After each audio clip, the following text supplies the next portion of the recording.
तो हाय दोस्तों, आज हम लोग क्लास 10th यूपी बोर्ड का फर्स्ट चैप्टर पढ़ने जा रहे हैं, द इंचेंटेड पूल। और ये बहुत ही इंपॉर्टेंट चैप्टर है और ये प्रोज का फर्स्ट चैप्टर है। अगर आप इसे मतलब कंठस्थ कर ले रहे हैं, आप इसे बढ़िया से पढ़ रहे हैं, तो आपका 6 नंबर 10 4 नंबर मैचिंग वर्ड का 10 नंबर का तैयार हो जाएगा। अगर आप यूपी बोर्ड में अच्छा नंबर लाना चाहते हैं तो इस चैप्टर को बहुत अच्छे से पढ़ना होगा। और मैं बिना कुछ देर किए हुए अभी चैप्टर स्टार्ट करने वाला हूं। तो सबसे पहले हम चैप्टर का नाम देख रहे हैं, the enchanted pool. The enchanted मतलब होता है मंत्रमुग्ध या जादुई। पूल मतलब होता है तालाब, यानी जादुई तालाब। ये एक चैप्टर का नाम है जो कि महाभारत से लिया गया है और ये महाभारत से लेकर इसको हिंदी में ट्रांसलेट किया गया है बाई सी राजगोपालाचारी, जो इसके मतलब ट्रांसलेटर है या इसके लेखक है। उन्होंने इसको महाभारत से लिया है। और जो मैं सी राजगोपाल के बारे में कुछ बताना चाहता हूँ। यह हमारे स्वतंत्र भारत के पहले वायसराय थे और इनको सबसे पहले भारत रत्न भी मिला था। सी राजगोपालाचारी इन्होंने इस चैप्टर को, द इंचेंटेड पूल को लिखा है और ये चैप्टर महाभारत से लिया गया है। और इस चैप्टर में एक कहानी है जो महाभारत की एक थोड़ी सी कहानी है जो हम लोग आज पढ़ने चल रहे हैं। तो बिना देर किए चलिए आज चैप्टर स्टार्ट करते हैं।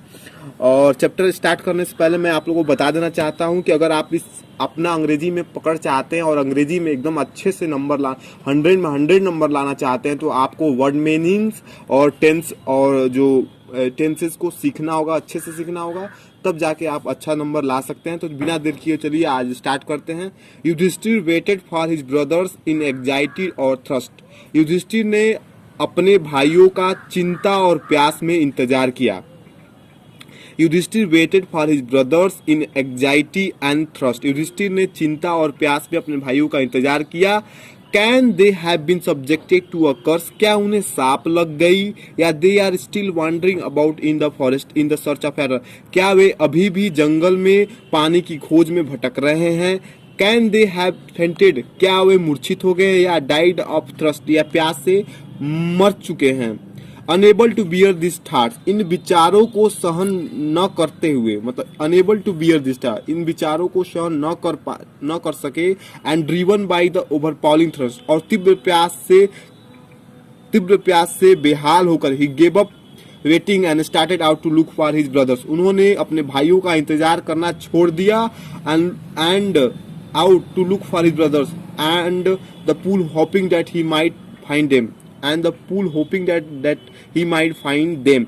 एंड अपने भाइयों का इंतजार छोड़ के उन्होंने अपने भाइयों का इंतजार छोड़ के वे उनके खोज में निकल पड़े, ये आशा करते हुए कि वे उन्हें पा लेंगे। Yudhishthir proceed in the direction his brothers had taken. Yudhishthir ने उसी दिशा में आगे बढ़े। Yudhishthir proceed in the direction. Yudhishthir उसी दिशा में आगे बढ़े his direction and in the direction his brothers had taken, जो कि उनके भाइयों द्वारा लिया गया था। यानी जिस दिशा में उसके भाई गए हुए थे वे उसी दिशा में आगे बढ़े। एंड केप्ट ऑन वॉकिंग, और आगे बढ़ते रहे through tracts of full wild bear. और जिस वो रास्ते पे आगे बढ़ रहे थे वो जंगली भालुओं से भरा हुआ था, स्पॉटेड डियर, चितकबरे हिरणों से भरा हुआ था, and big forest birds, and बड़े बड़े जंगली चिड़ियों से भरा रहा था। Till he came upon a beautiful green मीडो। और तब तक चलते रहे जब तक कि वो एक ब्यूटीफुल सुंदर गार्डन चारगाह में न पहुंच गए, जो कि एक क्लियर, जो कि एक तालाब के चारों ओर, एक स्वच्छ पानी के चारों ओर फैला हुआ था। बट वेन ही सा हिज ब्रदर्स, लेकिन जब उन्होंने अपने भाइयों को देखा, लाइंग देयर, वहां लेटे हुए, लाइक फ्लैग पोल्स, यानी जो झंडे, यानी झंडे के समान, यानी पोल्स के समान। Unable to restrain his grip, वो अपने दुख को रोक न सके। He lifted his voice and wept, और उन्होंने ऊंची ऊंची आवाज में रोने लगे। He touch his faces of Bhima and Arjuna, उन्होंने भीम और अर्जुन के चेहरों को छुआ। ही टच मतलब छूना। He touch the faces of Bhima, उन्होंने एंड अर्जुना, ही उन्होंने अर्जुन और भीम के चेहरों को छुआ। He touched the faces of Bhima and Arjuna, उन्होंने अर्जुन और भीम के चेहरों को छुआ। As they lay so still and silent, क्योंकि वो बहुत ही निश्चल और शांत थे। And mourn, और रोते हुए कहा, Was this to be end of our vows, क्या यह हमारे प्रतिज्ञाओं का अंत है। Just when our exile is about to end जबकि हमारा वनवास खत्म होने वाला है, you have been taken away, तुम लोग छीन लिए गए, even the gods have forsaken me in my mission, यहाँ तक कि भगवान ने भी मेरे संकट में साथ नहीं दिया। As he looked at their mighty limbs, जैसे ही उन्होंने अपने भाइयों के शक्तिशाली अंगों को देखा, नाउ सो हेल्पलेस, जो कि अब बहुत ही असहाय थे, ही सैडली वॉन्डर्ड, उन्होंने दुखी होकर आश्चर्य किया, who could have been powerful, कौन इतना शक्तिशाली हो गया जो कि हमारे भाइयों को मार सके, टू किल देम, कि उन्हें मार सके। Then he too descended into the fill, और तब वे स्वयं पुल के निकट उतरे, and draw to water, and पानी को उठाया पीने के लिए, बाय एन ओवरपॉलिंग थर्स्ट, क्योंकि उन्हें भी बहुत तीव्र प्यास लगी थी। एट वंस, अचानक, the voice without form warn, और एक आवाज बिना जो जिसका शरीर रहित वास ने उन्हें शरीर रहित मतलब आवाज ने उन्हें सावधान किया। Your brothers die because they did not heed my words, तुम्हारे भाई मारे गए या मर गए क्योंकि उन्होंने मेरे शब्दों पे ध्यान नहीं दिया। They try to drink water without answering my question, वे मेरे प्रश्नों के उत्तर दिए बिना पानी पीने की कोशिश किए। डू नॉट फॉलो देम, उनके जैसा मत करो, डू नॉट फॉलो देम, उनके जैसा मत बनो या न करो। आंसर माई क्वेश्चन फर्स्ट, मेरे प्रश्नों का उत्तर पहले दो, then you can touch quench your thirst, तब जाके तुम अपना प्यास बुझाओ। This pool belongs to me, ये पुल मेरा है।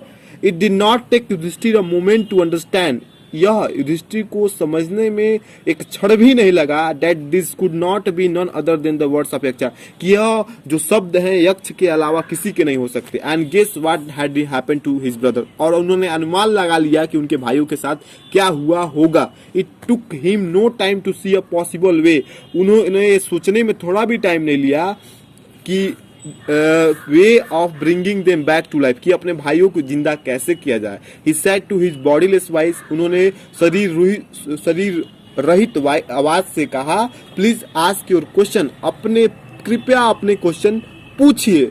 The voice put question rapidly one after another, जो आवाज थी एक के बाद एक क्वेश्चन पूछती गई। अब उसने क्वेश्चन पूछा, what rescue a man in danger, मतलब संकट में व्यक्ति को क्या बचाता है। तो उन्होंने जवाब दिया, युधिष्ठिर ने, कॉरेज यानी साहस।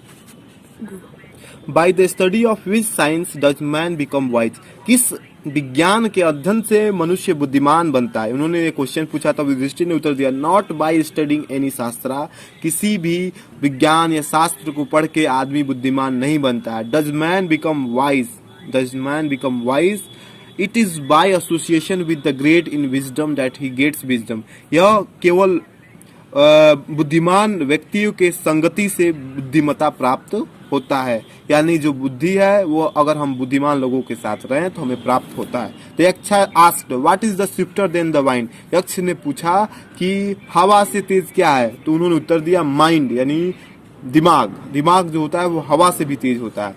What is the more faded than a dry straw, एक सूखे तनकी से भी सूखा क्या है। तो उन्होंने उत्तर दिया, अ सारो स्ट्रिकन हार्ट, एक दुख से भरा दिल। What be friends a traveller, एक यात्री का क्या साथी होता है। तो लर्निंग यानी विद्या। Who is the friend of one who stay at home, जो घर पे रहता है उसका रुके हुआ। द वाइफ यानी पत्नी। Who accompanies a man in death, मृत्यु में व्यक्ति का क्या साथ देता।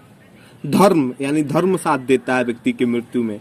That one accompanies the soul in its solitary journey after death, जो कि एक मृत्यु के बाद एकांत आत्मा के साथ जाता है। Which is the biggest vessel, सबसे बड़ा पात्र क्या है। द अर्थ यानी पृथ्वी। Which contains all with its, जिसने स्वयं सब कुछ रखा हुआ है। It is the greatest vessel, यह सबसे बड़ा पात्र है। व्हाट इज द हैप्पीनेस, खुशी क्या है। Happiness is the result of good conduct, happiness जो खुशी होता है अच्छे व्यवहार का परिणाम होता है। व्हाट इज दैट, वो क्या है। By giving of which man becomes loved by all, जिसे छोड़कर आदमी सबका प्यारा बन सकता है। प्राइड यानी घमंड। फॉर क्योंकि if man gives up being proud, अगर व्यक्ति घमंडी होना छोड़ दे तो he will be loved by all, वो सबके द्वारा प्यार किया जाएगा। What is the loss which ills Joy and not sorrow, वो क्या है जिसके खो जाने से व्यक्ति खुश होता है न कि दुखी। एंगर क्रोधित, अगर क्रोध करना व्यक्ति छोड़ दे तो वो मतलब खुश हो जाता है। If we give up being angry, अगर हम क्रोधित होना छोड़ दें, we will no longer be subjected to sorrow, हम फिर कभी दुखी नहीं होंगे।